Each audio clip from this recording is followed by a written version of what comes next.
Hi hello ನಮಸ್ಕಾರ. ಇಲ್ಲಿ ಅಜಿತ್ ಅವರು ಕೈಯಲ್ಲಿ ರೋಸನ್ನು ಹಿಡ್ಕೊಂಡು, ಭೂಮಿ ಇಷ್ಟು ದಿನ ನಾನು ನಿನಗೆ ಪ್ರಪೋಸ್ ಮಾಡಬೇಕು ಅಂದರೆ ಯಾರಾದರೂ ಒಬ್ಬರು ಮಧ್ಯೆ ಬರ್ತಾಯಿದ್ರು. ಆದರೆ ಇವತ್ತು ನಾನು ನೀನು ಇಬ್ಬರೇ ಇದ್ದೀವಿ. ಹೇಗಾದರೂ ಮಾಡಿ ಇವತ್ತು ನನ್ನ ಪ್ರೀತಿನ ನಿನ್ನ ಹತ್ರ ಹೇಳ್ಕೊತೀನಿ.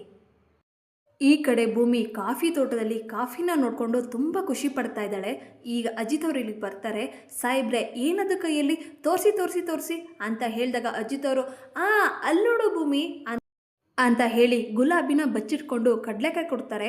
ಆಗ ಭೂಮಿ, ಇದೇನು ಸಾಹೇಬ್ರೆ ಕಡಲೆಕಾಯಿ ತಂದಿದ್ದೀರಾ ಅಂತ ಹೇಳಿದಾಗ ಅಜಿತ್ ಅವರು, ಇದೇನು ಮಾತೇನಾ, ಊಟ ಆದ್ಮೇಲೆ ತಿನ್ನೋದಕ್ಕೆ, ತಗೋ ತಿನ್ನು ಅಂತ ಹೇಳಿದಾಗ ಭೂಮಿ, ನೀವು ತುಂಬ ಒಳ್ಳೆಯವರು ಸಾಹೇಬ್ರೆ, ಕಡಲೆಕಾಯಿ ಎಲ್ಲ ತಂದು ಕೊಟ್ಬಿಟ್ರಿ. ಅಜಿತ್ ಅವರು, ಅಜಿತಾ ಹೇಗಾದರೂ ಮಾಡಿ ನಿನ್ನ ಲವ್ನ ಹೇಳ್ಕೊ ಅಂತ ಹೇಳಿದಾಗ ಭೂಮಿ, ಸಾಹೇಬ್ರೆ ನನಗೆ ಗೊತ್ತಿಲ್ದಿರೋ ಭಾಷೆಯಲ್ಲೆಲ್ಲ ಏನೇನೋ ಬೈಬಾರ್ದು ನೀವು ಅಂತ ಹೇಳಿದಾಗ ಅಜಿತ್ ಅವರು, ನಾನು ಬೈತಾ ಇರಲಿಲ್ಲ ಭೂಮಿ, ಅದೇನಂದರೆ ಅದು ಅದು ಅಂತ ಹೇಳಬೇಕಾದ್ರೆ ಮೆಕ್ಯಾನಿಕ್ ಅವ್ರು ಇಲ್ಲಿಗೆ ಬರ್ತಾರೆ.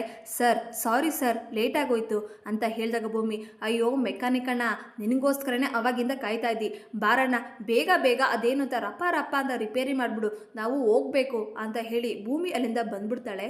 ಇದನ್ನೆಲ್ಲ ನೋಡಿ ಅಜಿತ್ ಅವ್ರಿಗೆ ತುಂಬ ಬೇಜಾರಾಗುತ್ತೆ. ಯಾವ ಉದ್ದೇಶಕ್ಕೆ ಈ ಗುಲಾಬಿನ ತಂದಿದ್ನೋ ಆ ಉದ್ದೇಶ ಈಡೇರಲೇ ಇಲ್ಲ ಅಂತ ಬೇಜಾರು ಮಾಡಿಕೊಂಡು ಕಾರ್ ಹತ್ರ ಬರ್ತಾರೆ. ಈಗ ಭೂಮಿಗೆ ಜೋರಾಗಿ ಶಬ್ದ ಕೇಳುತ್ತೆ. ಎಲ್ಲಿಂದ ಶಬ್ದ ಬಂದಿದ್ದು, ಈ ರೂಮಿಂದನಾ, ಏನು ಮಾಡ್ತಾ ಇದ್ದಾರೆ ಅಂತ ಜೋರಾಗಿ ಬಾಗಿಲು ಬೆಳಿತಾಳೆ.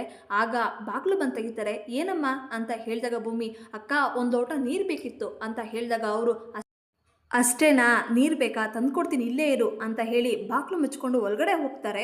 ಇದನ್ನು ನೋಡಿ ಭೂಮಿಗೆ ಅನುಮಾನ ಬರುತ್ತೆ. ಕಿಟಕಿನ ಓಪನ್ ಮಾಡಿ ನೋಡ್ತಾಳೆ.